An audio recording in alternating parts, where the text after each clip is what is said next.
సోదరులారా, వీళ్ళ కథ గట్లుంటది.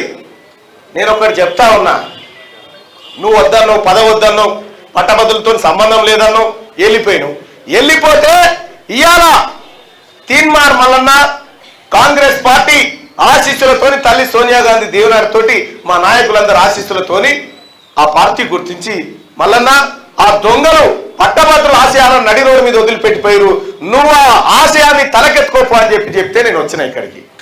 నేను ఉస్మానియా యూనివర్సిటీలో ఎంసీజే చదువుకున్నా, కాకతీయ యూనివర్సిటీలో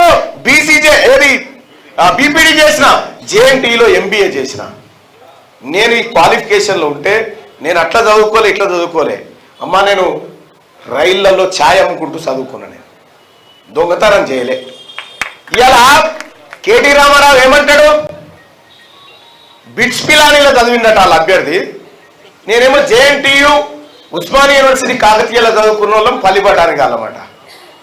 ఇక్కడ చదువుకున్న బిడ్డలు పల్లిపటానికి నువ్వు మాట్లాడు దర్వేలనా కాదు ఉస్మానియా యూనివర్సిటీ బిడ్డలు మీరు ఇలా తీన్మార్ మల్లన్న ఉస్మానియాలో కాకతీయలో చదువుకున్న వాళ్ళు పల్లిపటాలు అని చెప్పి కేటీ రామారావు అంటా ఉంటే, ఇక్కడికి వస్తే చెప్పు తీసుకొని కొడతారు ఈ విద్యార్థి లోకం అంతా.